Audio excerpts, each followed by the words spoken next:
have been pioneers in the development of virtual reality for thousands of years, long before the invention of the computer. These political and religious leaders have been inventive and very successful at getting people to believe in alternate realities with very low-tech means. If technology can improve the effectiveness of these leaders, either spellbinding and charismatic or controlling and repressive, then humanity faces a bigger threat than ever. We must develop a countervailing technology and attitude of individuality, freedom, and conscience to guard against the attraction or coercion of the purveyors of these alternate realities.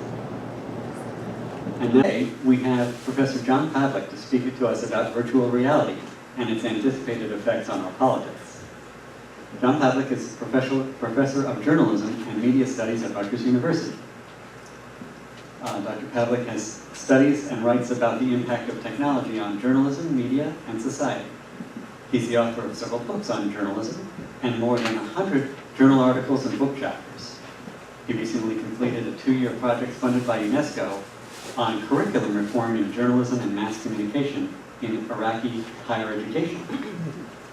John was the inaugural Fulbright Distinguished Chair in Media Studies at the Academy of Fine Arts in Vienna. Temporary posting there. And then he has been Professor and Executive Director of the Center for New Media at the Columbia University Graduate School of Journalism. Very prestigious.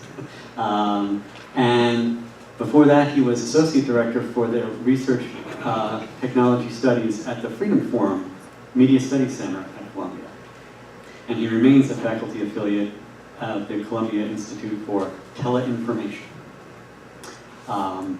John is he's a co-developer of the Situated documentary, which is a new form of location-based storytelling using emerging mobile and wearable technology, known as augmented reality. He's also been a columnist for CNN.com and an executive producer for Fathom.com, and I urge you to check that out.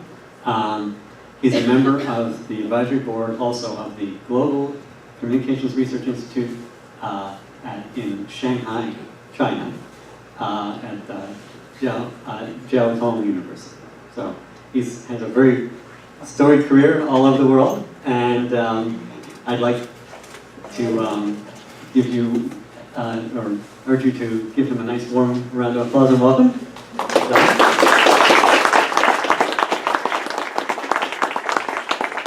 And I should say that his latest book is called Masterful Stories, Lessons from the Golden Age of Radio, is available for purchase and signing at the book table back there. You can see Stephen holding up the book, and that's where you can go find it at the end. So at the end, rather than storming up front to talk to John, we'll have John go back to sign books, and you can speak to him there. All right, and without further ado, thank you, John. Thank you very much. I should ask. You going with them? I can just use the lavalier. Yeah. How long should I plan to speak? I would go. That's like an hour. About an Yeah. hour? All right, I just have a timer. I'll be on that. And I guess I get so immersed in this. I forget what time it is, where I am, and the planet I'm on. But anyway, thank you so much. I should mention about Fathom. If you do check it out, Fathom doesn't exist anymore. It's still online or stuff, but it was one of those things that they, when it was in the dot-com boom back in the late 90s, and when the bubble burst, so did Fathom, unfortunately. Anyway, it's an online learning effort by Columbia University. It was exciting. You can still find the content if you're really clever, to dig around for it. But anyway, thank you for that warm introduction. It's a great pleasure to be here. I'm delighted to be in Red Bank. I've heard so much about it. My old friend, John Ward is one of the founders of that, and talked to me a little bit in advance of my coming here for this. I was hoping he could be here this morning. He said he had a conflict, couldn't be. But anyway, been meaning to come visit for a long time, so thank you for giving me the opportunity. I really appreciate it. And I look forward to our conversation. So I'll talk for a bit about this topic. And as you accurately point out, the creation of alternative realities has been around for a long time, and people put them to use for various purposes. Some of them a bit more nefarious than others. Some sometimes a bit more incidental, and some very valuable in terms of satire and things like that. So we can cover as much or as little of this as you want. I'm going to look at it a little more contemporary context, looking at the rise of what scientists, scholars, technologists, journalists are calling virtual reality, and some related things like augmented reality. You mentioned some of the work I've done in that regard. There's also something people call mixed reality. There's all these different things. I remember talking some years ago, before Pokemon Go introduced augmented reality to the world, and people wondered, what the heck is that? I had a conversation with an engineering friend of mine, and he said, why would anybody ever, what do you need augmented reality for? Reality is plenty enough for me. And then Pokemon happened, and I said, well, there are certainly ways it can be put to use, better or worse. So thank you again for inviting me, and I'm going to talk on this theme of virtual reality and what I'm calling a looming threat or transformation of democracy, taking new forms. So this is the outline of what I'll try to cover, these 5 main points.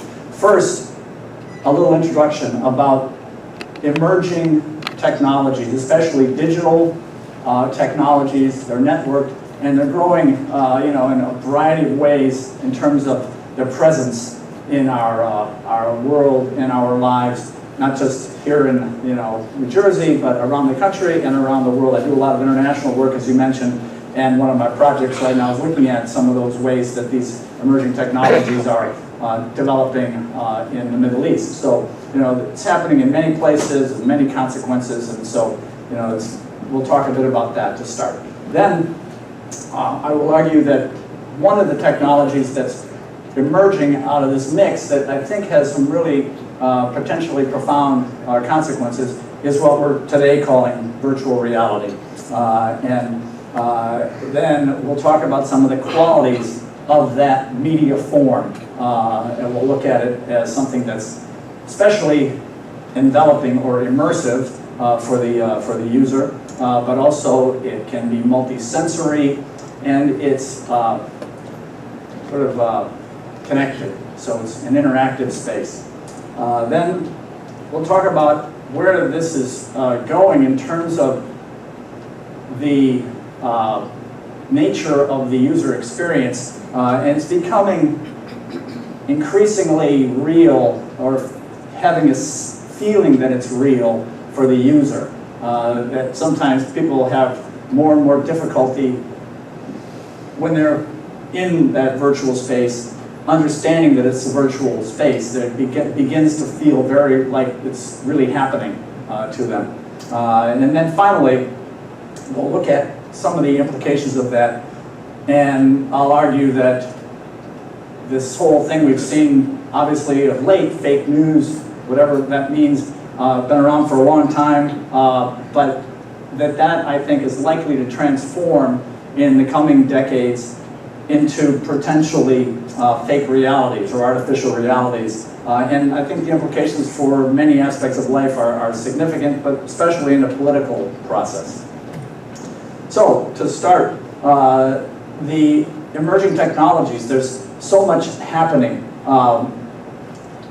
Everybody nowadays has just about everybody has some sort of a mobile communication device. It's almost certainly digital. It's connected to a network. It can do different things. It's multifunctional. It probably has a camera in it. It probably has audio capture capability. It allows us to go on social networks and constantly be communicating, receiving, variety of things. And so that's just one example. We have many other forms of these technologies that take many different fashion. Last night we were outside. I have a friend visiting from Switzerland, and I heard this buzzing sound. I looked up, and there was somebody flying their drone overhead. And most of these drones are equipped with a lot of different kinds of sensors. They might have a camera, but they might have other kinds of sensors, and people have all kinds of uses for them. There's a variety of other ways that technologies are doing things that we're not even necessarily aware of. Things like geo-tagging and geo-tracking, so that it's hard today to have much of an ability. I live in New York, but we aren't in New York City, and we live near the Appalachian Trail.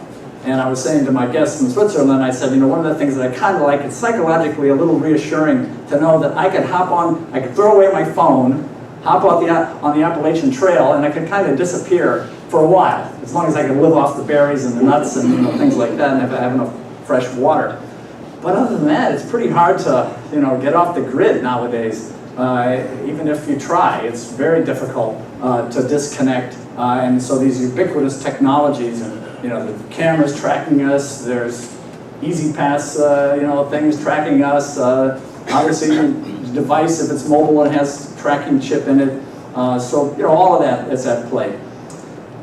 One of the potential benefits, certainly to journalism, is citizen engagement has the potential to increase. And we see a lot of people who act as citizen reporters. I don't know if I want to call them citizen journalists, but because you know, the journalism department, we like to think that there's some education that really needs to happen to become a journalist, but you know, that's splitting hairs, I suppose. But certainly people are acting as reporters. They're out there with their cameras, they're taking pictures, they're shooting video, they're using their drone to capture aerial perspectives.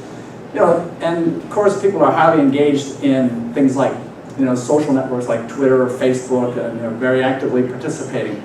Does it benefit the system? I don't know. That's, you know, a great question.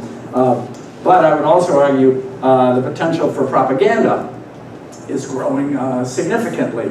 I once had the privilege of meeting someone named Edward L. Bernays. I don't know if that name is familiar, but if you've been involved in the field of public relations, he was one of the founders of modern public relations. His uncle was an Austrian by the name of Sigmund Freud, and Bernays did the first translations of Freud's work into English.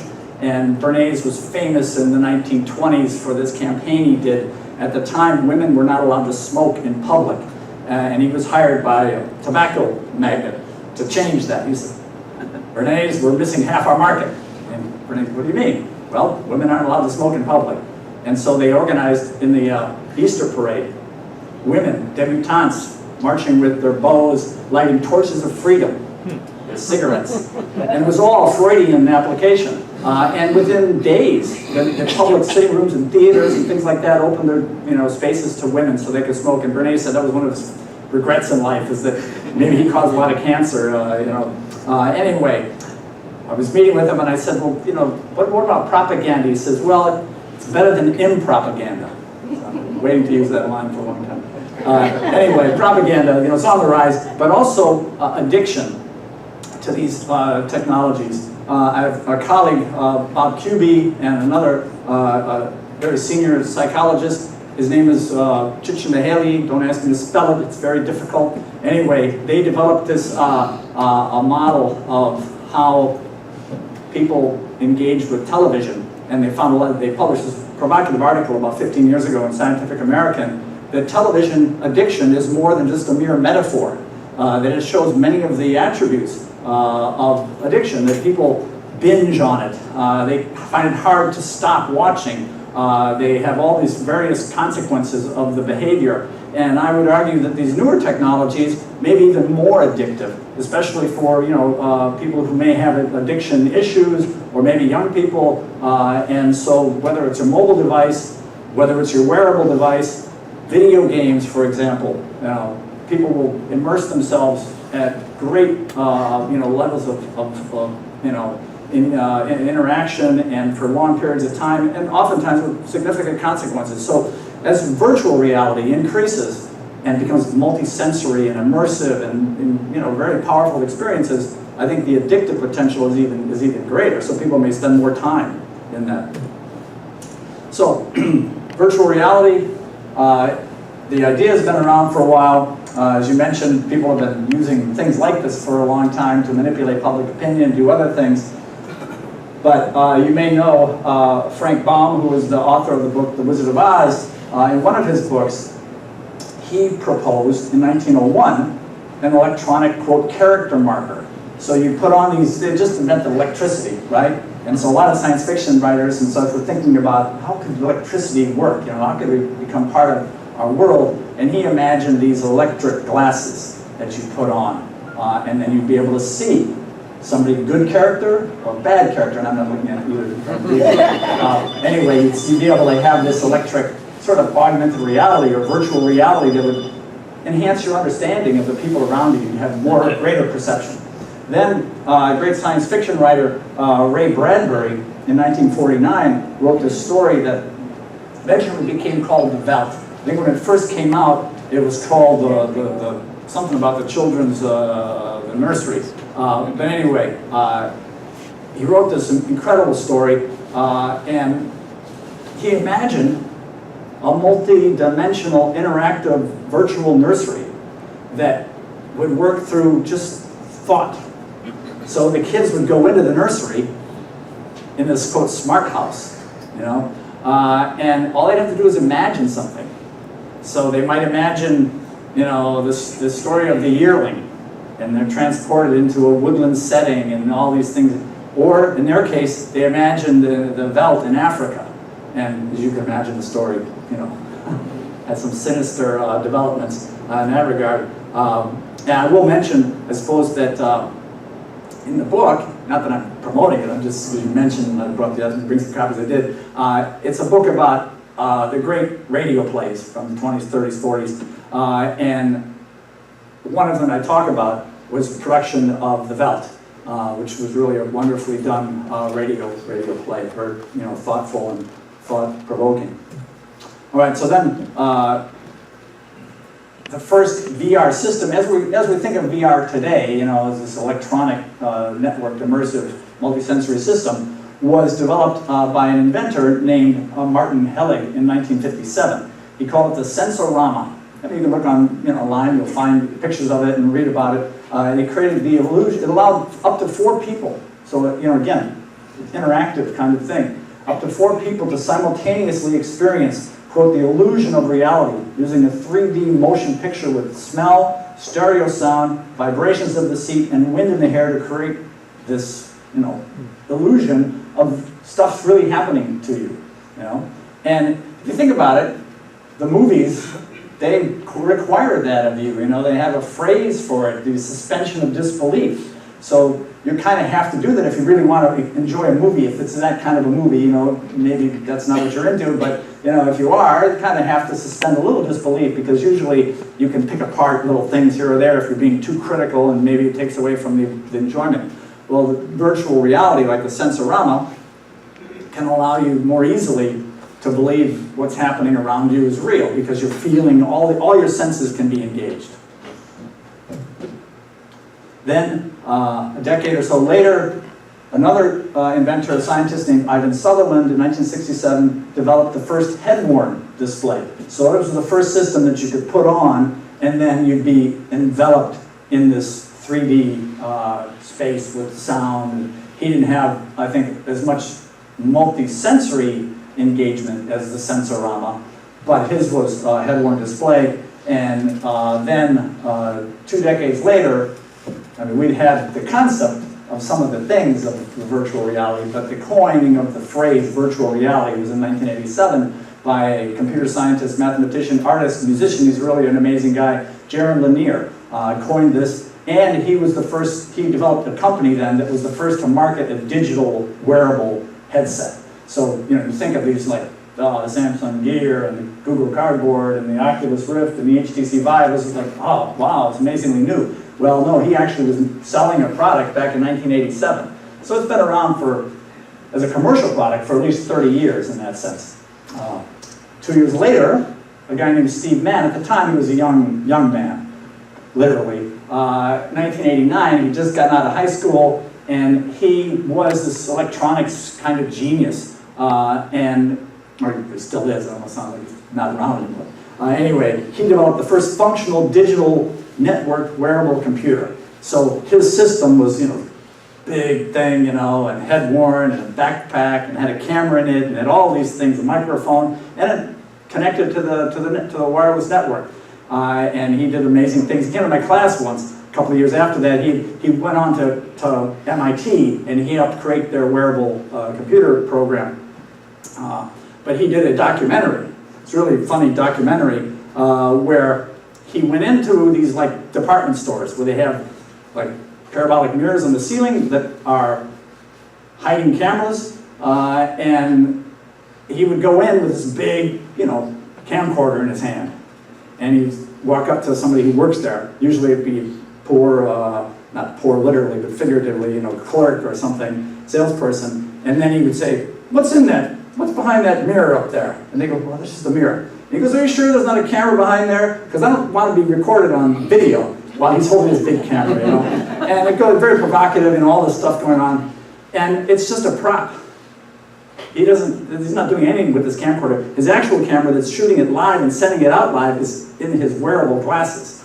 And the manager comes out, and the manager makes him get rid of the camera, and all the while, all of this is being recorded and shown. He put together a documentary, won an award for it on privacy. And so anyway, he's done amazing work. He's now a professor at the University of Toronto. So third, this platform we're talking about is highly immersive. And by immersive, I mean it envelops us. It sort of, depending, it's on a continuum, okay? There was a Professor Milgram who outlined this conceptually of a sort of a continuum from, mostly still direct experience with reality to completely supplanted experience of reality, okay? So we can be anywhere on that. And I mean, in some ways, journalism does that. It's augmenting our reality all the time. Most people don't have, maybe fortunately, opportunities to engage our president directly, but through the media, you get to have a lot of experience.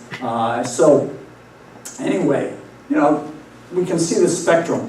Mostly our engagement with reality through our senses, but a little bit of augmentation to completely supplanting it. Put on a head-worn display, put on earphones, put on a data glove, put on a full digital bodysuit, and reality, note for you, is completely intermediated now. I mean, there's still certain rules that apply, gravity, things like that. Although you may not feel them as much, depending on the circumstances. Samsung has this thing that you climb into, and once you're in it, you have like virtual flight. And so, I mean, they're even finding ways around gravity, I guess. But anyway, so it's immersive in that sense. And it increasingly operates on our social networks. So it's not something that we just do in isolation. We're not just going to escape reality or to go have, a personal experience, whatever form it might take, but these can be things that we're doing simultaneously with other people, or as we'll see in a few minutes, it could be simultaneously with other non-people that you might think are people. So there's a lot of twists and turns to the possibilities there. And it envelops you in this multi-sensory and interactive environment that can blend live or recorded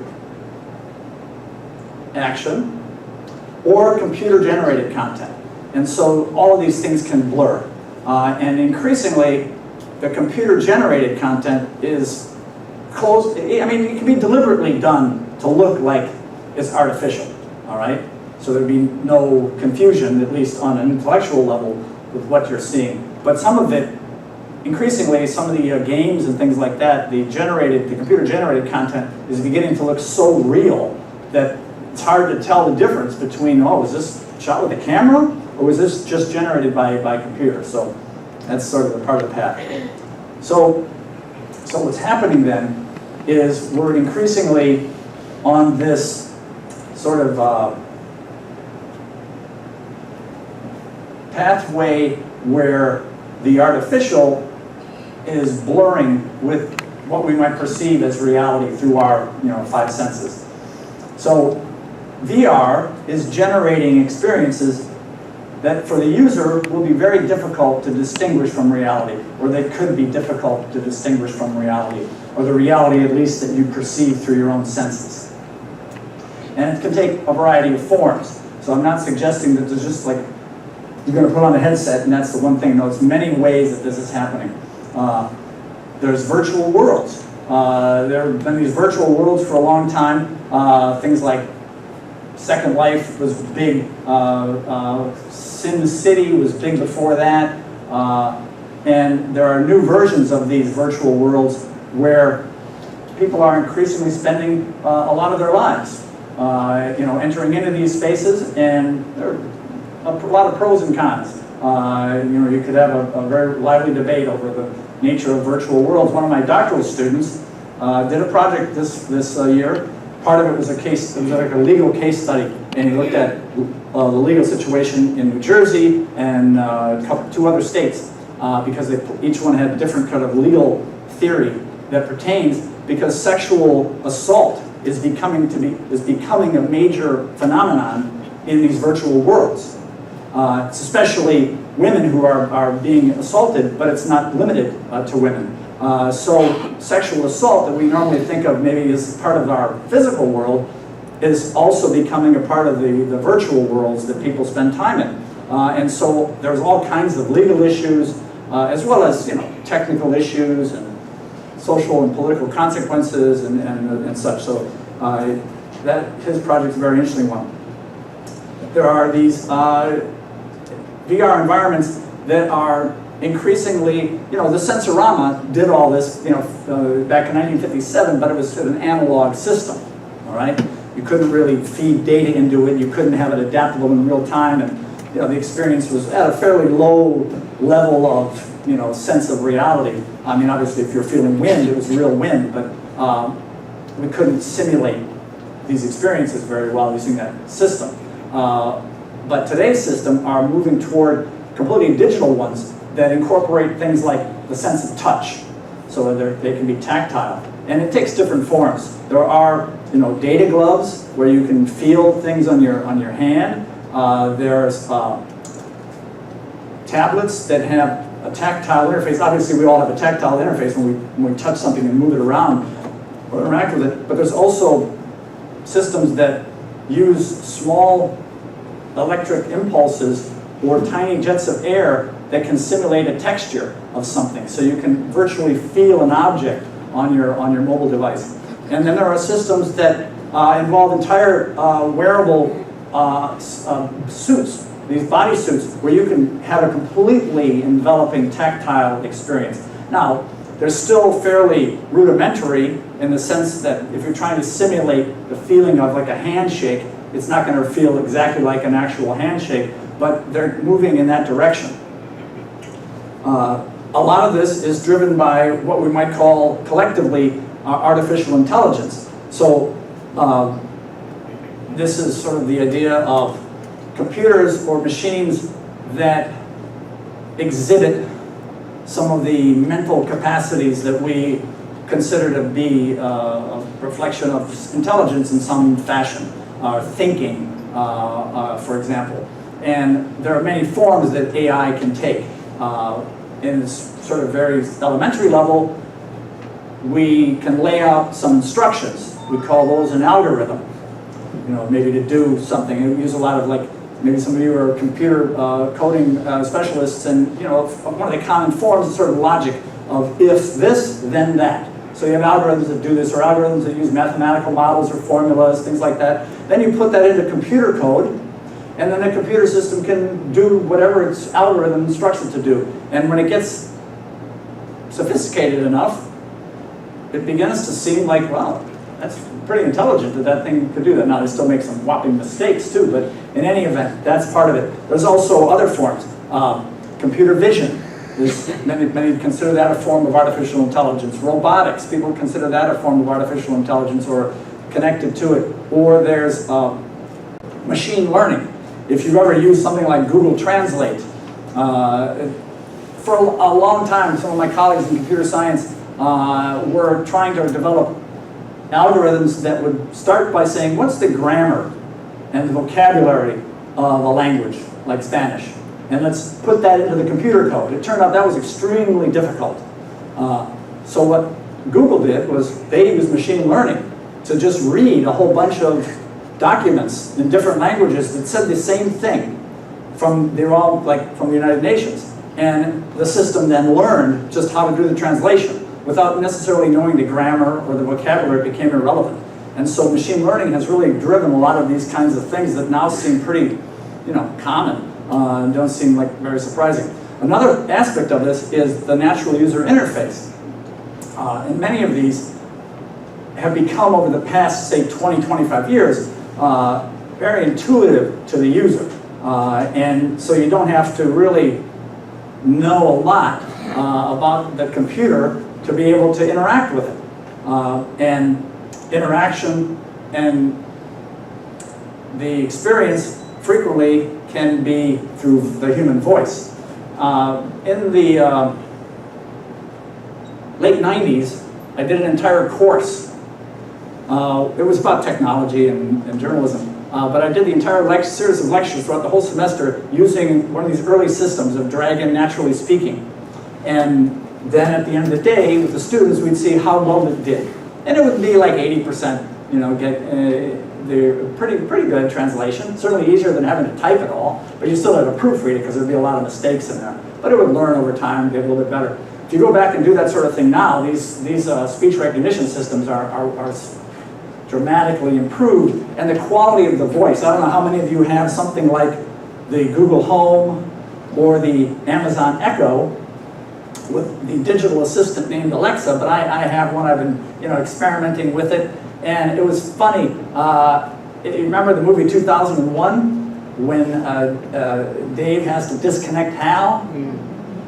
I felt like that the first time I had to unplug Alexa. I was going to show it to my students. And I felt guilty. I'm putting her in a box and unplugging her. She's basically dead now, right? So anyway, it's weird how that can happen. But anyway, with Alexa, you just talk to the thing. You say, Alexa, what time is it? Alexa, tell me a joke. Alexa, what's the weather? You have to kind of use the grammar, and you have to use your activation word. But it increasingly has a lot of intriguing capabilities. Of course, it's also, unless there's a little button you can push to make it stop listening. You could also unplug it, and then it's definitely not listening, I am pretty sure.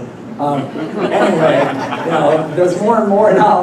Like there was a case, I think in Arkansas, where the DA wanted to use the records, and Amazon at first resisted the First Amendment, but they gave in when they got that thing called a subpoena, and they handed over all the data that Alexa listened to because they thought there might be something that Alexa heard would be a clue in this murder that happened in that home. So anyway, then there was another guy, this is not Alexa, but this was with a Fitbit up in, I think, Connecticut. A guy was suspected of murdering his wife, and he had a pretty good alibi. But when they got a hold of his Fitbit, they found out that his physical movements and his timeline didn't, and what he said, they didn't match up.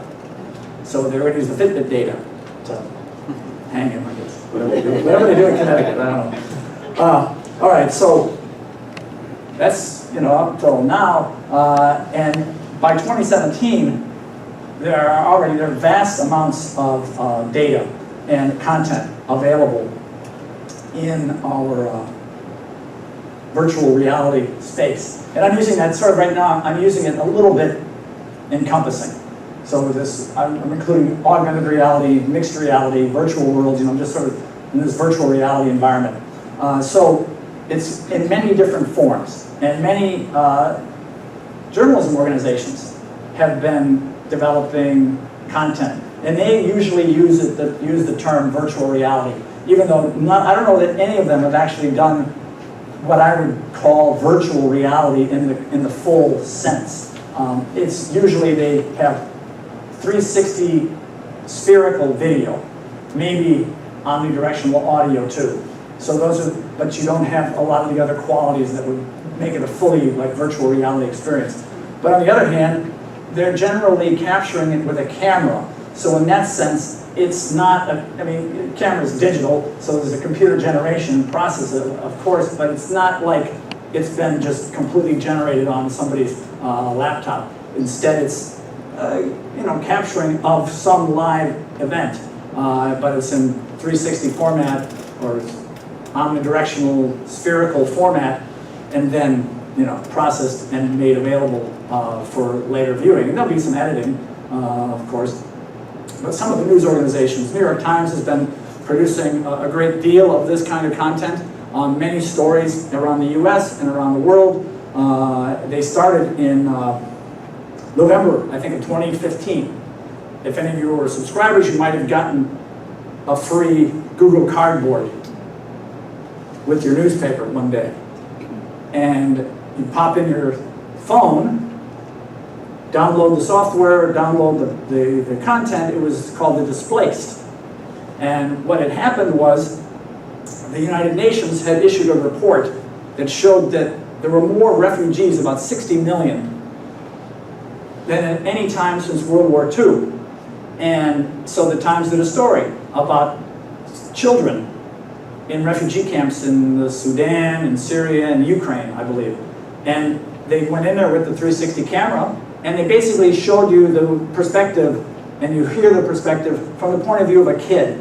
One was like a 12-year-old boy, and you ride around with him on his bicycle, things like that. So you're getting like a child's view of what it's like to be living in a refugee camp. And they supplement it with some visual graphics, and they have a little text, but mostly it was just listening to the kid's voice.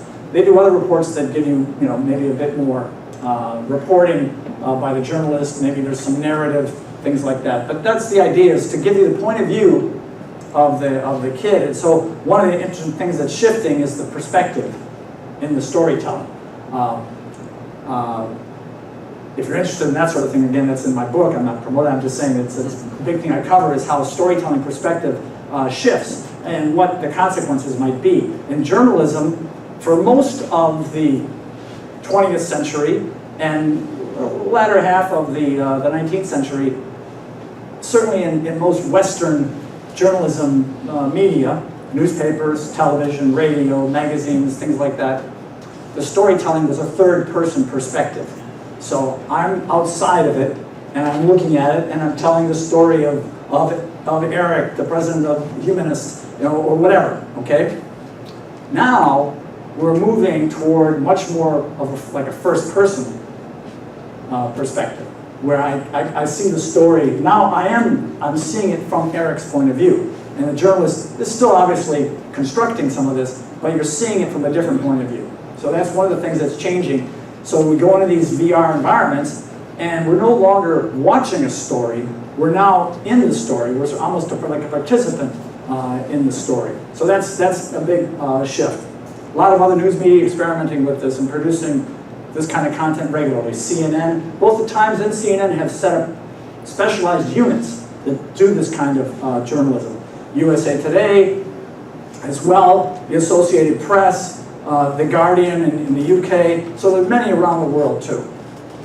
There's also cinematic VR, so this isn't just journalistic type documentary VR, but it's also things that are nonfiction, or that are fiction stories, like movies, but done as a VR experience. Usually at this point they're very short, they might be 5 minutes, 10 minutes, 15 minutes. There's a lot of VR sports, so you can do extreme sports virtually, and that's where like a tactile can be very interesting, because you might be up there with Alex Huddle, who's one of these great, or Huddle is one of these great climbers, and you can feel the handhold that he's got his hand in at that time, and you get, not exactly like him, and you don't have any real risk of plunging down 400 feet, but get some sense of that.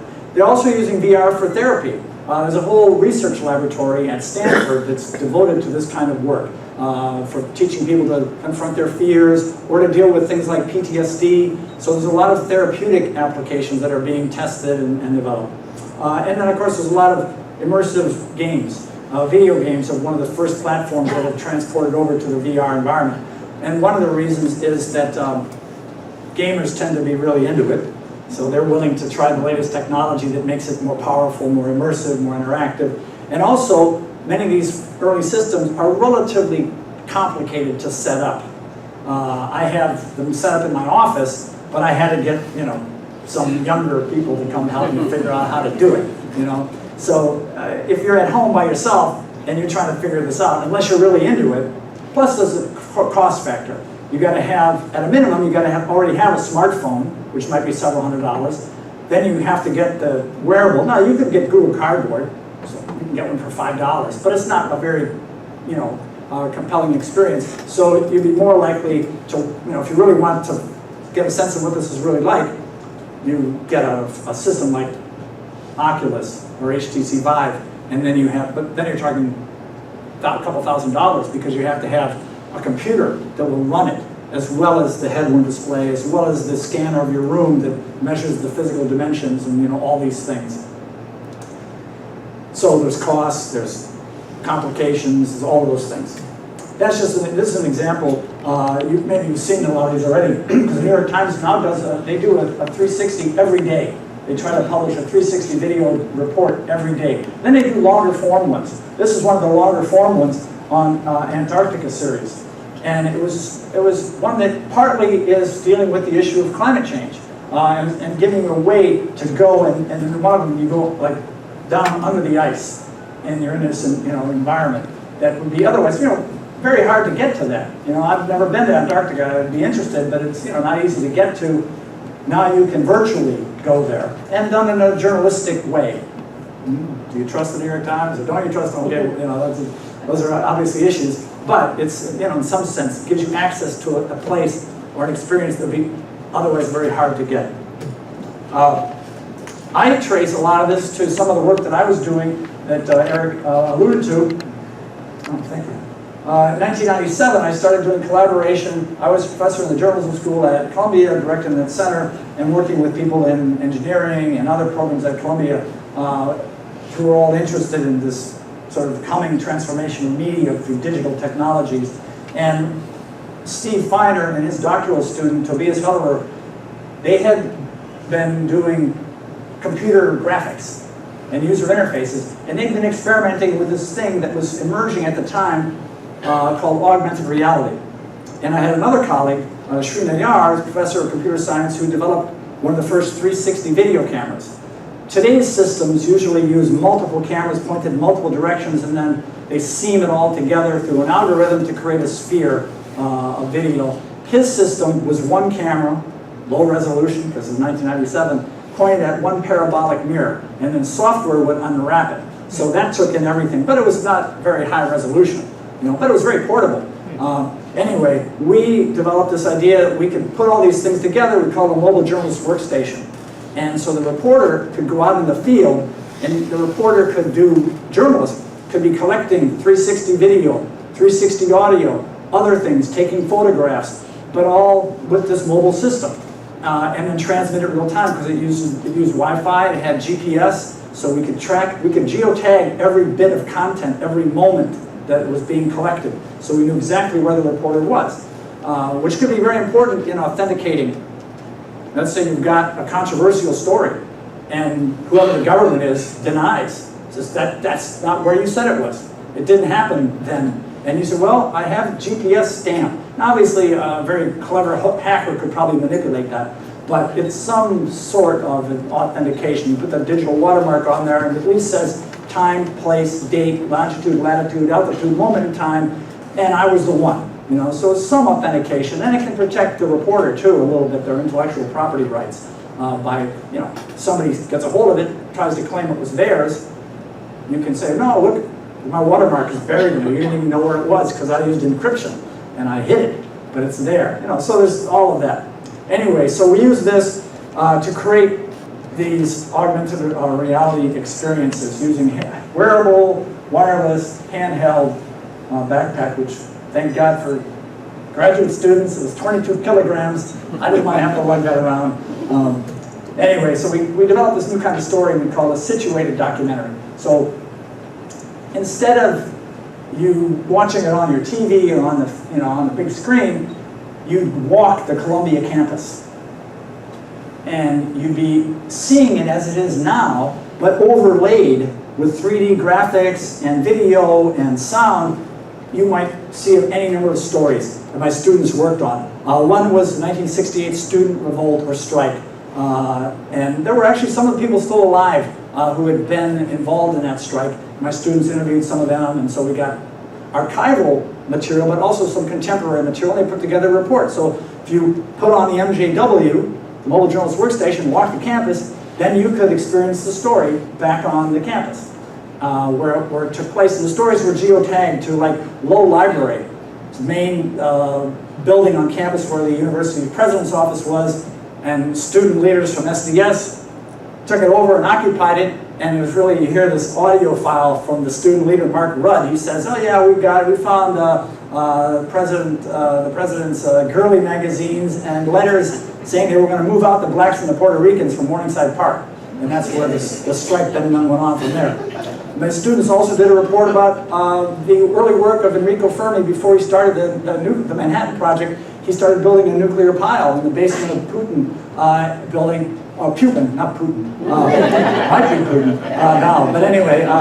And he enlisted the football team to haul the uranium around in the tunnels that honeycombed the campus. And you may not want to go in there, but my students got a source to take them down in there. And so you can go virtually into the tunnels. In the same way you can do the Antarctica stuff today, well, this was a way to give you access virtually to a space that you can't go to unless you wanted to break the law or something. And then a little bit of prehistory. Early in the 19th century, before Columbia moved to Morningside Heights, it was the Bloomingdale Asylum for the Insane. And so students did a story about that, because at least one of the buildings, that was one of the part of the agreement, they had to leave this building. So if you know which one it is, or if you go to this story, you can find out which building it is. It's the one last building that's still at Columbia from the Insane Asylum. That's the prototype I mentioned, and it kind of shows you the idea. So you're looking out, you're seeing it as it is, but overlaid on top there are 3D graphics or video, they may be kind of translucent. And the virtual objects, so for example, there would be a flag, color-coded, that would indicate if this is the point of entry to the story about the 68 strike with Mark Rudd in President Lowe's office. The president, well, it's not Grayson Kirk, not Lowe. The building was Lowe, President was Grayson Kirk. And the way we did it is we don't want to make people like moving around some sort of virtual mouse, so we use what they call gaze approximation. So it's a beginning of an effort to use this natural user interface. So you look at the flag for a half a second, the thing is watching where you're looking, and if you look at it for a half a second, it selects it. And then you begin entering that interactive, immersive story about the 68 revolt. So that's how that works. All right, so as we move into this virtual reality environment, so I mentioned a lot of the efforts that news media are doing aren't really virtual reality. They're on that spectrum, the Milgram spectrum of the virtual, but they're still sort of in the middle. It's 360, but it's not really fully interactive and immersive or multisensory. If we think down the road, or where some of these platforms like the Oculus or the HTC Vive, some of the other systems that are out there that are the more high-end ones, they give you what researchers call 6 degrees of freedom. So you can move up, down, left, right, forward, or backward. So you have this ability to move about, either physically. Sometimes what they do, I have a colleague in Austria, I mentioned I spent some time in Austria on this Fulbright, and one of my colleagues there in computer science, he's doing work that involves this digitally connected treadmill. So when you're in the virtual reality, you get on the treadmill, you can literally be moving around, but you're always staying in the same place. So there's no risk of tripping over a chair or banging into the wall or being limited in terms of the space. So there's, that's an interesting aspect of this.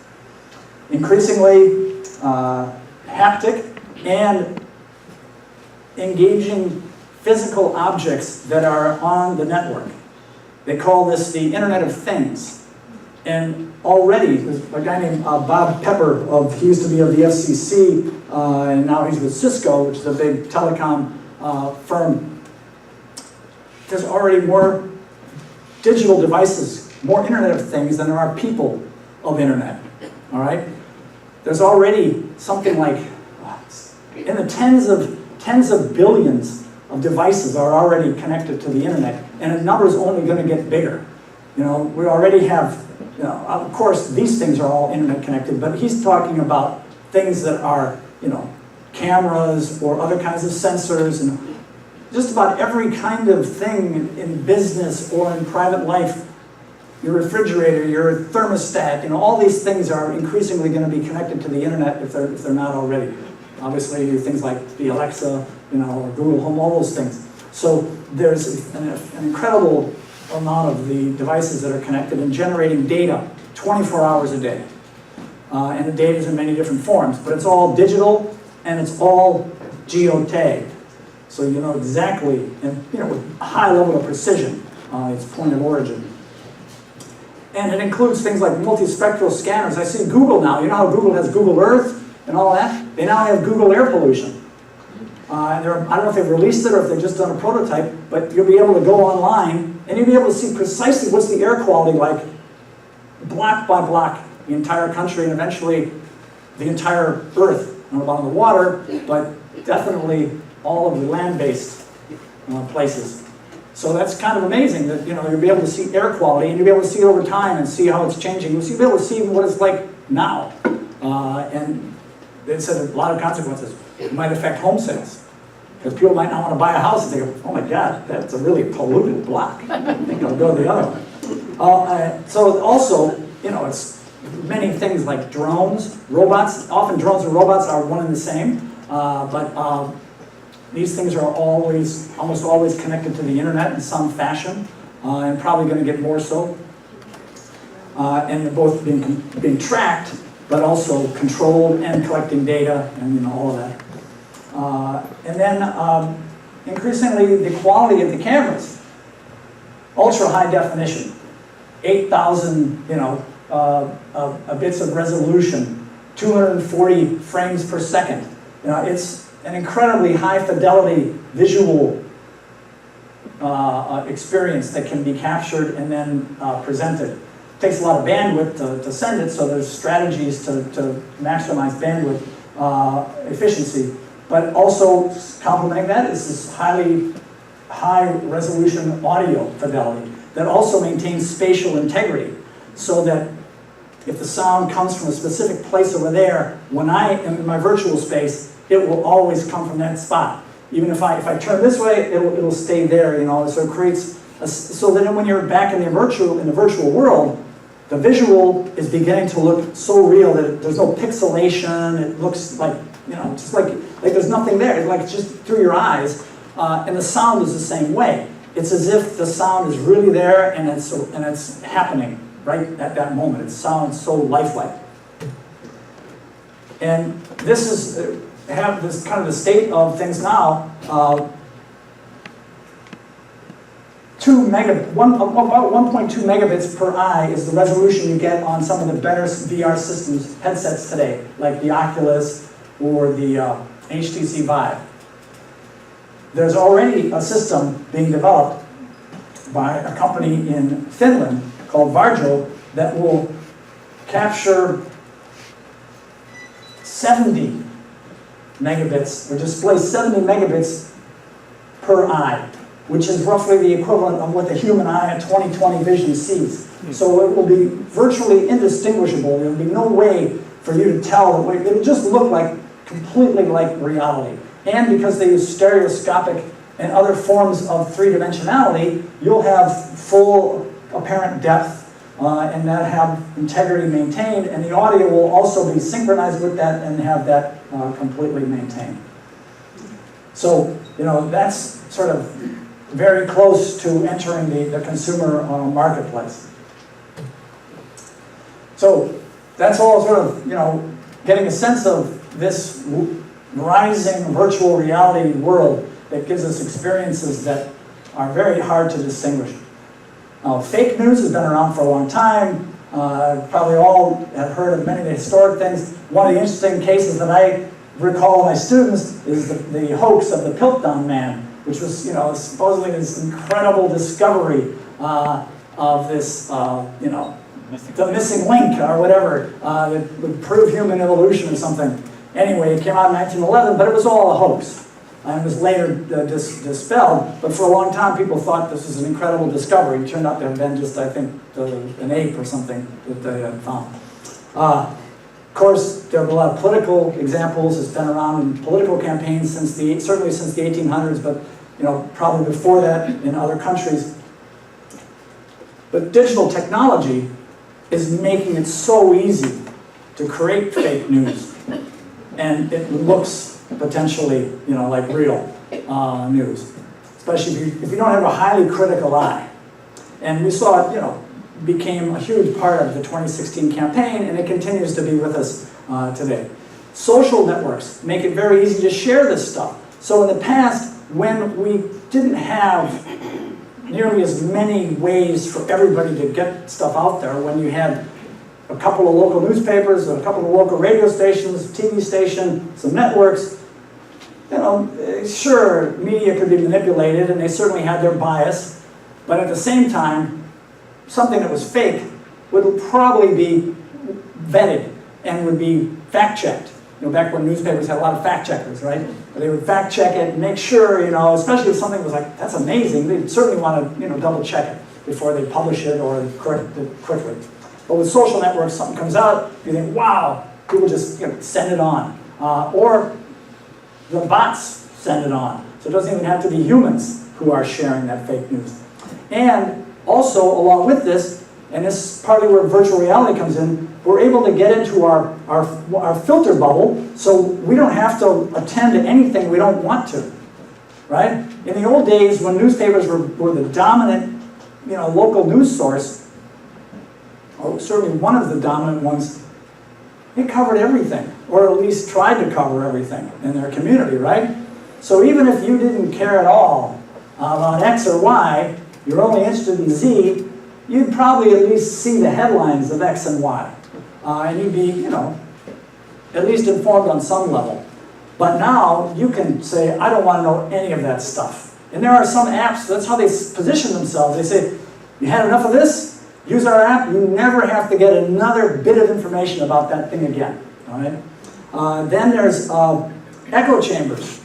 And so it's sort of complementary to these filter bubbles, but in these echo chambers, you get the same thing again and again, and it just reinforces it. And so, and research suggests that people who see something that's fake, and if they don't question it initially, if they see it again, they believe it even more. So the more that, you know, is vibrating around them, the more likely they are to believe it. And I think with this rising virtual reality, fake news may soon become exponentially larger and more powerful in its impact and transform into these fake realities that we get in virtual spaces. Now, and again, I'm using that a little bit more broadly than specifically just the headsets. You know, you might get something that's fake that sounds real. You know, like how many of you have ever gotten one of those phishing phone calls? It's coming from my son's phone number. You know, you answer it, and it turns out it's something, you know, so there's this virtual kind of representations that are becoming not only compelling, but they seem like personal. It's like, I know that phone number, that's my son, or whatever. You know, so that I would include those things as part of the broader phenomenon in the way that it will happen. 2017 this happened. This was reported in the New York Times how one story went through this process. So it started out as an item on a parody site, you know, a satire site in Russia. Then it got transported over onto Facebook. Then a Russian TV station picked it up uncritically. Maybe they liked it, you know, whatever.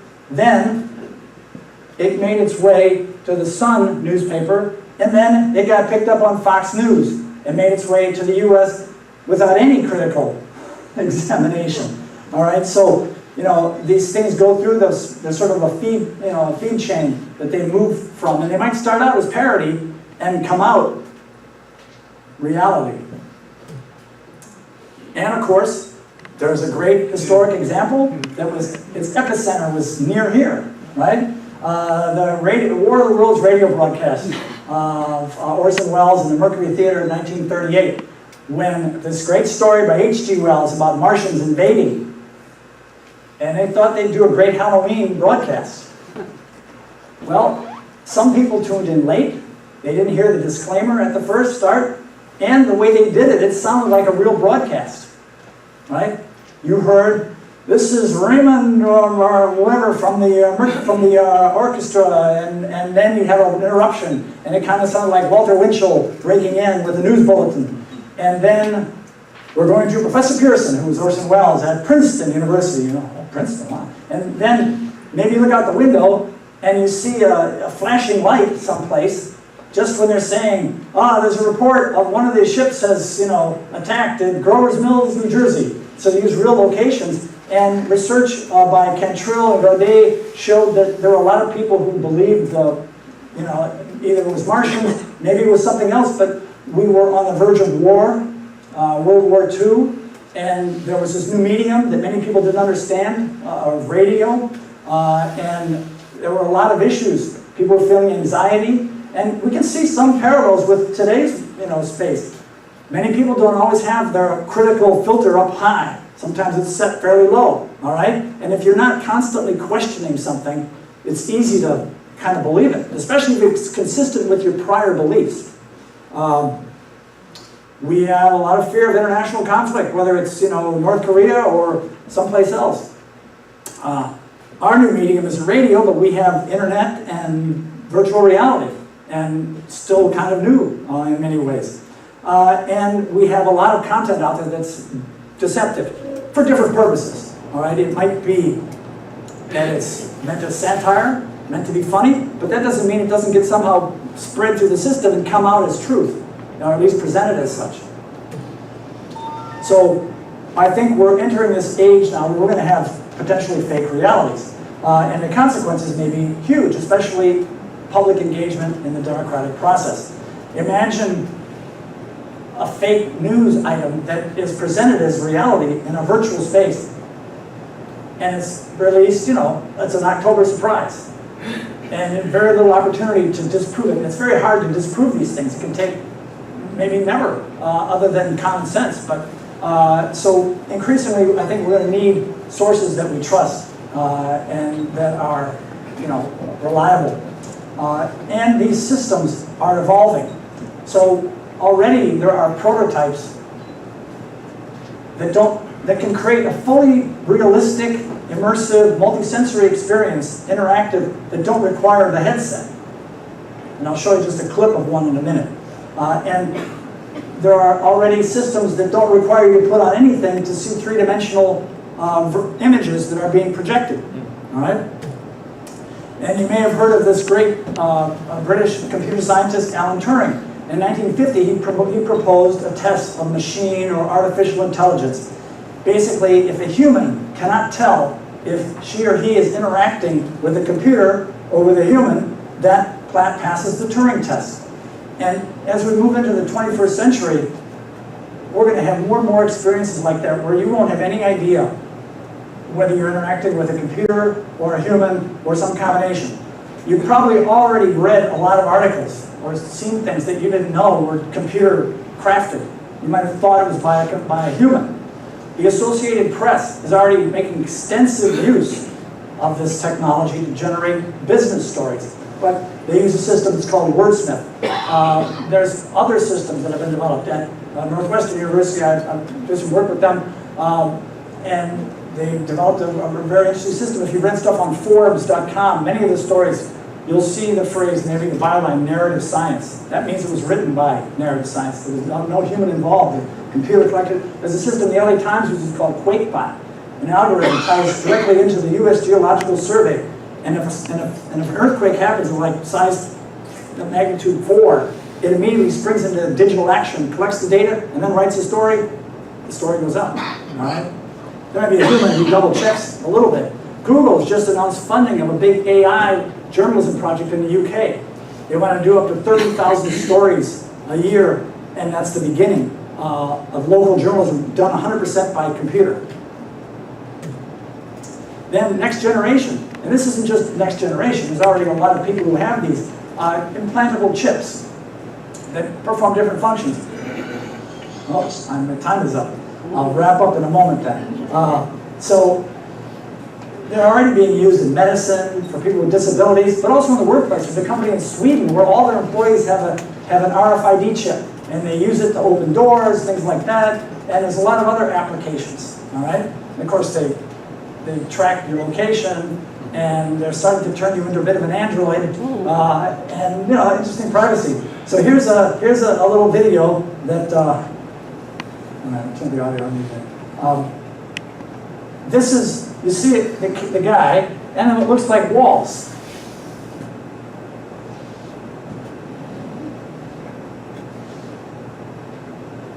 And to him, he hits that wall and it collapses, and then there's a new virtual world that he can enter into.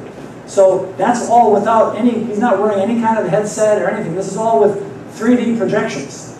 And there are a lot of these systems now that are being developed, taken from prototype to the real world. They're called volumetric displays. So to conclude, we might have false memories.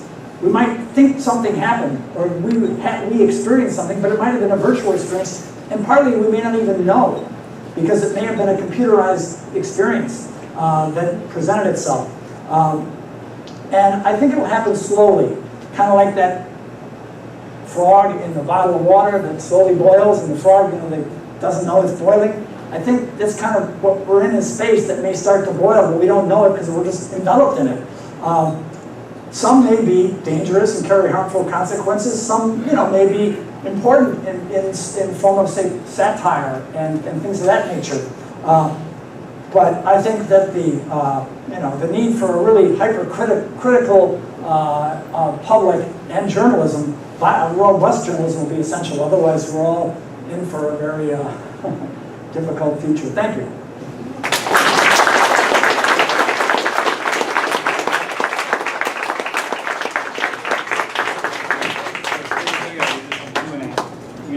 Yeah, you okay for a little Q&A? Mm-hmm. All right, check. All right, so, thank you very much.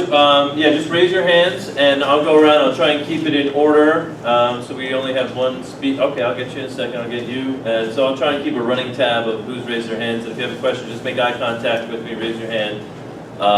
And, okay, got you. Just don't get frustrated if we miss you, you're like the sixth person. And so we're going to do Q&A for maybe another 15, 20 minutes. So if you can please remain seated until the very end, just to, not disrupt the rest of the program. And here we go. Thank you. Address this notion that I think Trump has been very successful at, and I've talked to some of my more conservative Trump-following friends about, which is his usurpation of the term fake news. So fake news, by its definition, is something that is not at all real. He's taken that phrase and turned it into something that defines biased news. Anything that's biased is therefore fake. And I hear people using this more and more, and it's, to me, troubling. It's blurring the line between legitimate concerns about bias into something that is completely unreal. That's an excellent point, and I think that it's not just news that's biased that he's objecting to and labeling as fake news. I think it's also, it can include when an error is made, which that happens in journalism, especially now where a lot of news media have seen their resources heavily, contracted, and they don't have the experience, they don't have the number of reporters and fact checkers. But it's also simply when there's a story that he doesn't like, or that's maybe critical of them. So I think he puts a lot of things under that umbrella of fake news. And fake news is interesting too because it's evolved over the years too. I wrote an article about this about 20 years ago about what was then called fake news, which was, the big show was The Daily Show. Right? And it called itself fake news, If you ask Jon Stewart, he'd say, I do fake news, And it was meant to be satire, right? So that was one idea for what fake news was. Now, fake news can include so many things, but you're right, Trump has tried to take over control of that and simplify it, and then let him be able to criticize and generate a lot of negative public opinion against relatively legitimate news media that are at least attempting to be accurate and to be questioning or whatever. And and many of those would be the ones that subscribe to the idea that the press is the fourth estate, and that there's a reason why the First Amendment includes freedom of speech and press. So that the press was, since the beginning of the U.S., meant to be a place that would be protected because we need it to be the independent branch of government. I don't think, I don't get a dollar about Trump per se, but I'm not sure that he understands the whole idea of three branches of government either. And maybe he's getting it more now, but I think that he really wanted one branch, then the others have to do what I say, and he sure didn't want a press that was independent out there. That's my view anyway. There was someone here had the second hand up. Oh, is it you? Thank you. I come to this because, largely, I'm very concerned about what happened in the last election. I think that to have someone up there who, to my mind, is clearly unprepared and really unfit for the job, and the fact that he was able to win, I think, represents some real weaknesses in our system, and I think reflects some of the impact that our technology is having. And I think what's happening here too is that, I think we are the product of evolution. We've been, human beings have been on this earth for hundreds of thousands of years. We lived in groups all during that time. And in a group, I think what evolution has done is in order to have a successful group, you have to have people who are leaders and people who are followers. And the followers are taking clues from the leaders, okay? And those clues are, deeply embedded in our psyches. And I think there's something about what happens inside of the communication that takes place electronically now that is triggering those things. And I think until we understand what those triggers are, we can't really work on finding ways of leveling that playing field so this kind of tragedy doesn't happen again.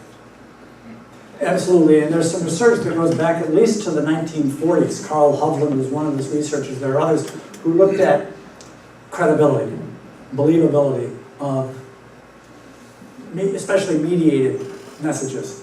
And they identified things like how authoritative is the source, how much expertise does the source have, and there were different qualities that a source might have, and that would shape how much we believed what they were saying.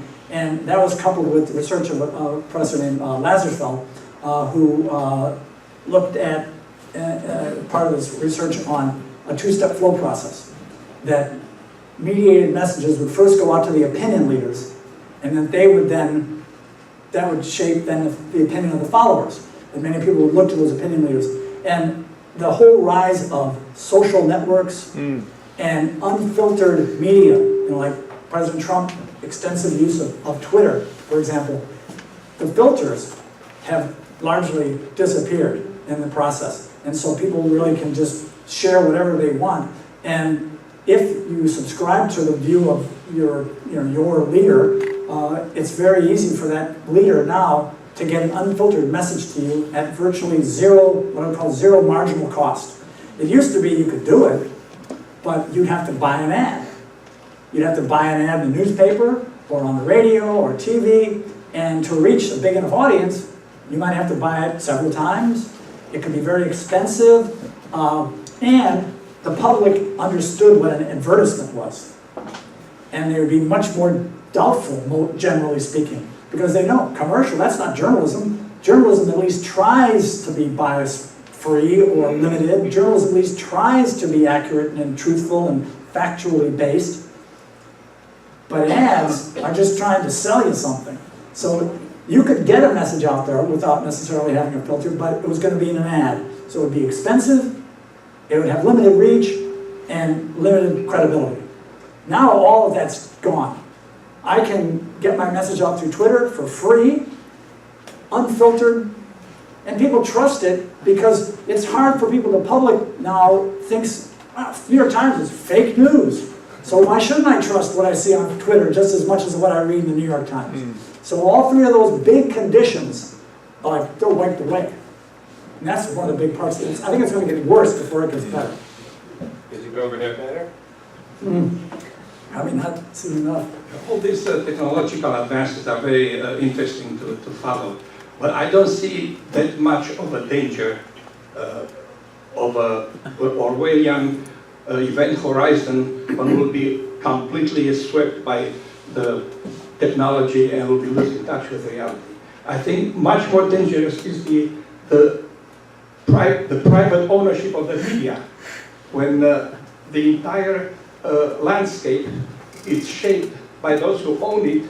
For instance, I'll give you two examples. They did a recent survey of the people who watch Fox News. Not only they are less informed than people who watch other channels, but they are misinformed about a lot of issues. Or the media can ostracize the journalists who report things outside beltway in Washington, D.C. For instance, remember what happened to Phil Donahue was fired, or Dan Rather. And there is censorship, and there is a molding of the entire news landscape by forces which are outside our control. So can you please comment on what's happening with the media inside the Beltway, and no reports about Bernie Sanders campaigns, while Donald Trump was 24/7 on all the channels. Well, So journalists highlight the entire threat to the democratic liberalism at the foot of the media, not of the technology. I apologize if my microphone didn't make any funny sounds. You make some excellent points. There's a lot there to cover. I'll try to touch on some of the things you raised. And one thing, I wouldn't want to suggest that the technology. Hold on one second. It was loose, you're good then. No, sir. Take it out. Take your jacket off. All right, I'm gonna take the jacket off. Or I can hold that microphone if you want, no problem.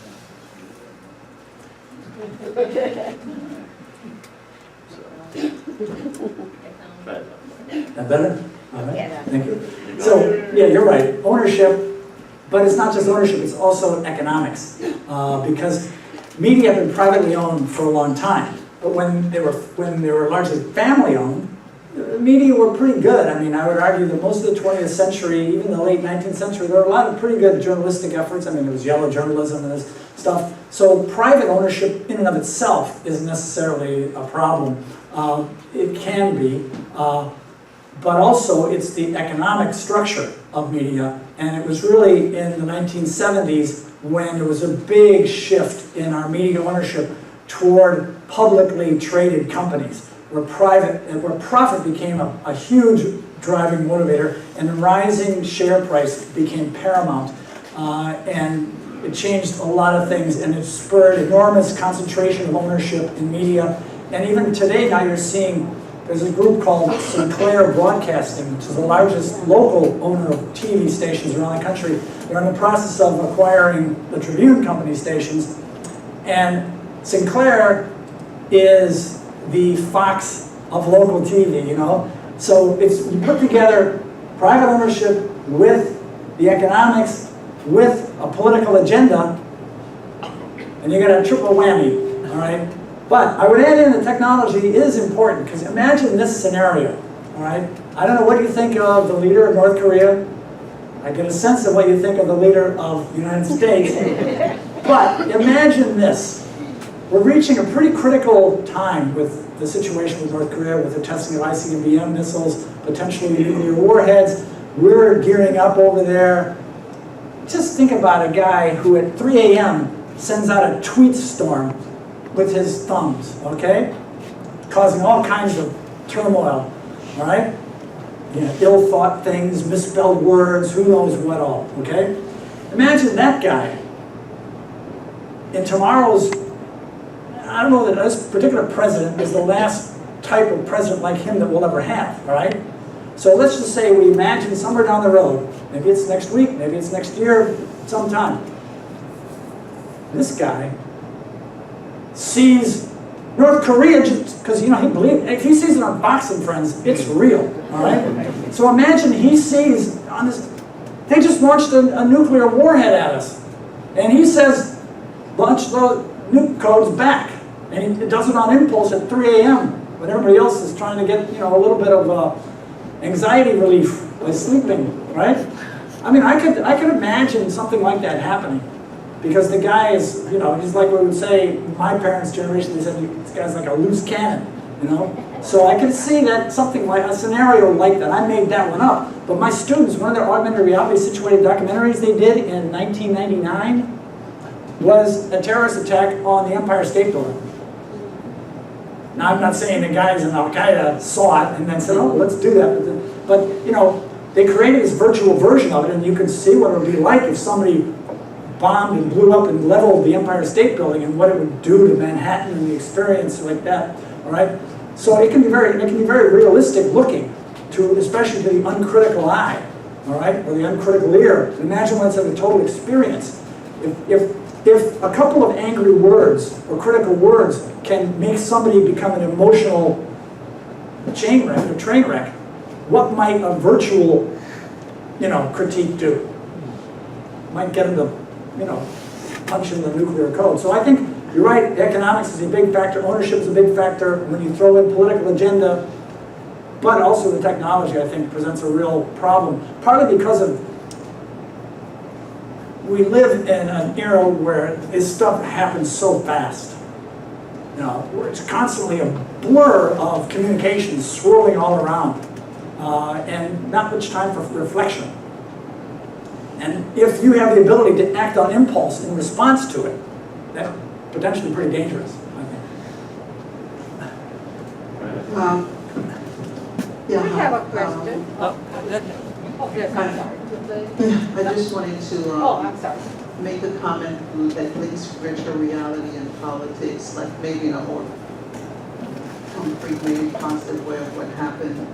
I don't know if anybody has been following the elections in France, but there was a candidate called Mélenchon who actually used holographic material to appear in like 6 or 7 different venues, and these venues were attended by thousands of people.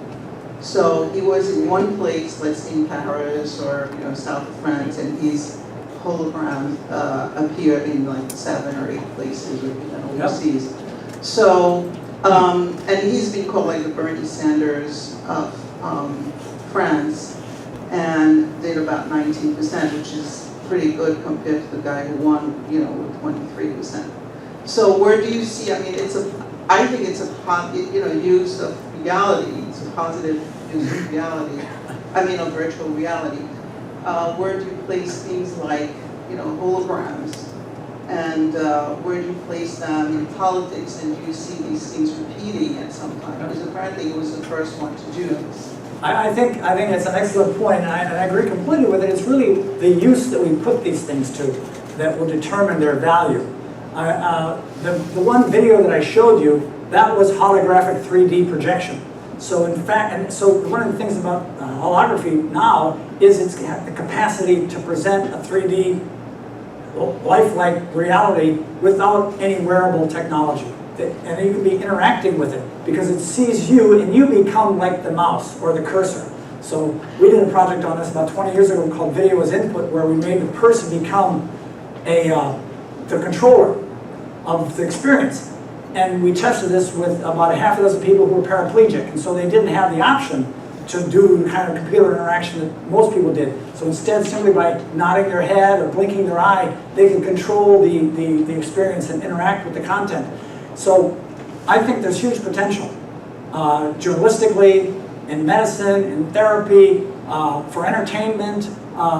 It's just that along with that, there's also the huge potential for not only disruption, but for manipulation.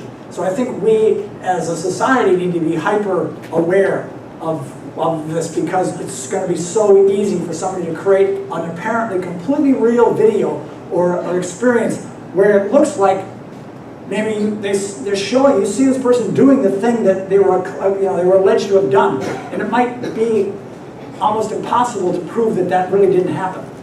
And what if that's released the night before the election?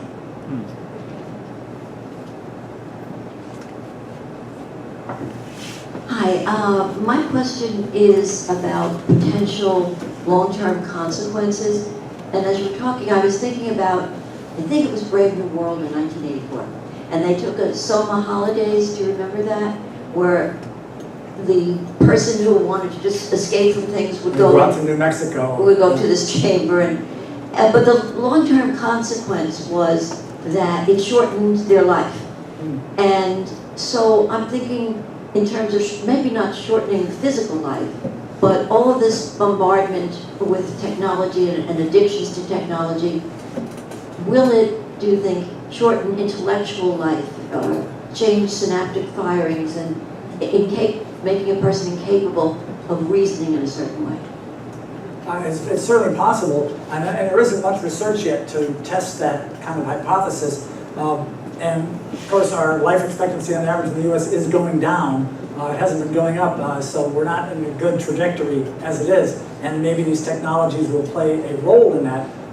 But on the other hand, there is some potential benefit. My daughter has one of the Fitbit devices, and she keeps pretty good track of her physical activity and knows how much physical activity she's getting in the day, and is always trying to, maximize her physical activity. So, there's a potential benefit, but some of those questions that you're raising, I think, are really important, especially it may be that the effect on the development of the young brain, the child. And there's a lot of research that shows that many children, by the age of 2, already are very skillful at manipulating a mobile device. So parents are not exactly, keeping their kids away from these things. And maybe it's hard because, I remember when smartphones came out and my kids this is right when the World Trade Center attack occurred. They didn't have smartphones yet, but we got them some sort of communication device shortly after that because it was like, really? We lived in New York City, and you really want to be completely unable to reach your child if something horrific is happening. So, and there's also peer pressure, parents and kids, so there's a lot of issues at play, but I think a lot of research would be needed to address what's a really important question. I did mention Csikszentmihalyi and Cuby's work on TV as addiction, and I think these newer technologies may be even more addictive, and because, this is another study that just came out, the average person in the US, and I'm counting, it's every adult, every child, 10 hours a day of screen time. Used to be that much of your screen time, your average was like 5 hours a day, was mostly a TV set. But now, 10 hours a day, and a lot of it is our mobile device. And young people, they don't even feel the need to have, quote, a TV anymore, because they can do everything through their mobile device, maybe their tablet or whatever. So people are spending, and the same is true in the UK, so this is not an only US phenomenon. I have a project I leave in 2 weeks we're doing in the Middle East, in Qatar. Qatar has been the highest level of penetration of mobile devices in the world, with almost 3 per person. So this is a phenomenon that's pretty worldwide. And if young people are so heavily engaged with these devices, it might very well be doing something to their, mental development. Maybe on a neurological level, a chemical level, a psychological level. Bullying, cyberbullying, that's a big issue. Okay, we're going to take, maybe this will be one of the last few questions. We usually wrap up about 12:15. Okay, thank you. AI has been around for a long time. And back in the 80s, I was on a then secret government project. I hope it's not anymore. But we were examining not how to get machines to act like humans, but how to get humans to act like machines. We called it Humunculus Project. I don't know if you've ever heard that term. No? Well, that's what I was trying to, we would eliminate forgetfulness, and we would eliminate fear, and we would eliminate inconsistent behavior, in humans. Ultimately, they would be immune from fake news if we had our way in this project. I was just wondering if you knew anything about the inverse of AI and the projects in that area. Well, I really don't, but it's a fascinating area that would be, I think, a good one to study, because in fact, there may be ways that we're going to be learning to act, at least, I don't know about think, but act more and more like machines. So for example, how much of the day do I spend interacting with Alexa? And I have to talk the way Alexa understands. Now, they tried to make Alexa talk kind of like a human, but at the same time, it's not exactly the same way. So I'm interacting with this machine, and I have to learn a new way to interact. And it may be that the more we have experiences with those kinds of digital assistants and digital agents, it may have some impact on our behavior and maybe on the way we think. Absolutely. Yes, I do. I think I'm the oldest one here in this. And I have 3, iPhone, computer, and iPad, and I don't know how they work, but I depend on my grandson, who is only 20. But here, not too long ago, we learned that the computer software so advanced that they beat the best Go player in the world. Now that's astounding. It seems as though the computer within the computer was able to come up with software that can be human brain. And I was in awe of it, and I'm just listening to your lecture, it's enlightening. I'm wondering, in this divided society that we experience at a personal level, such frustration, we no longer can depend on our leaders, either party seems, or religious leaders. So then, after we put all those information we have, statistics, for example, in the healthcare, we don't really have all the information. We cannot possibly consume all the information that's available out there. And we don't know just what is the best health plan, for example, for us individually. Why can't we feed all that information into computer? Why can't somebody come up with some kind of software and have our software tell us what is really the best health plan for America, for this country? Is anybody doing any kind of that work? I mean, I'll be happy to depend on the computer information rather than the politicians, because I really like to know what the taxes I'm paying is actually justified. I'll be happy to pay more if that's what's needed to cover everybody. It's an excellent point. Why can't we do something? Why is computer is so advanced? Can't we have that to give us advice, recommendation, and have that to the public? And then maybe we could vote on it. Well, it's a very good point, and I probably would still be driving around somewhere out there if it hadn't been for my computer overlord, Google Directions, telling me where to turn, where to get off, where to park, et cetera, et cetera. But you mentioned the Google game machine that beat the Go master. 20 years before that, IBM's Deep Blue beat Garry Kasparov. At that time, my students tracked down the inventor of the first chess program back in the 1960s. His name was Claude Shannon. He was still alive then. They went up to Boston or Cambridge, where we lived, and interviewed him. And so if you track the trajectory, there's no question the path we're on is toward machines that within probably a generation will be far smarter than humans at virtually every intellectual activity. Will they have wisdom? I don't know. But in terms of the intellectual capacity, we won't be able to beat them at anything. So look at IBM's Watson. Some years ago, Watson played Jeopardy, the TV show, and crushed the human opponents, right? However, there was one question where Watson looked like a complete idiot because it misunderstood some metaphor or something, and so it made a mistake no human would make, because it still didn't have common sense, all right? But intellectually, it knew everything. Watson and IBM now is doing all kinds of things, and health is one of their big areas where they're moving. They're also moving big into weather. I don't know if they want to control the weather, maybe try to predict the weather, but in any event, I think that you will see a lot of things happening. Part of the problem is the computer intelligence may be very high, but the system, data, the nuance is all still extremely complicated. And I would hate to have a computer at this point. Maybe in 20 years, it won't be a problem.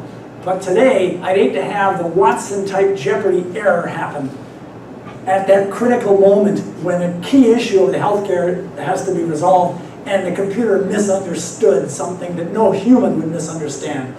But it understood everything else 10 times better than us. But on this one really critical piece, maybe it didn't understand that, and that totally threw everything off. So I think that's still a part of the problem is if we rely on that computer intelligence, it might be great on like 99%, but it might be that 1% that it gets wrong that is the world changer. That no human might have even we might have understood easily. All right, this is going to be our last question. Just a partial response to your question. As far as the healthcare industry is concerned, you asked why people can't feed all the information into the Google to come up with an ideal healthcare plan. One of the reasons is considerable resistance to that kind of thing. And inconsistence are people who are very greedy. And one of the groups who are very greedy are the healthcare industry. And this would impair their profits considerably. if we had single-payer health care, they could still be involved, but not to the extent that they are now. So a lot of their profits will go down, so they oppose that kind of thing greatly. And I think in other areas, that kind of greed resistance is one of the problems you run into in depending on an idealized form of information. We'll have one last question then, because that was more of a response. Thank you for a wonderful talk. My question has to do with any recommendations for how we can protect ourselves from fake reality? Well, it's, one thing is it will require, I think, constant vigilance, because it's not going to be a problem we solve once. It's kind of like computer security. You know, you can have all the software protections today, but as soon as they come out with a new technique tomorrow, the system you have will be vulnerable again. So I think that it will require us to be continually engaged with a critical eye on the media. But I think it will also be that we'll need to sort of commit to sources that have integrity. And you know, those would be like two aspects of it. Now, there may very well be some, I teach a course in digital media innovation. And I encourage my students to develop ideas that have some potential social benefit. And one of the ideas that we kick around every semester is, could somebody develop a tool that would help people to identify when something is you know, flawed or fake, you know, so that it's, it would be one of those things you'd have to keep evolving it. But I think there may be some tools, but I wouldn't want to rely on them. I think that they may play a role, but I don't think they're going to be the solution per se.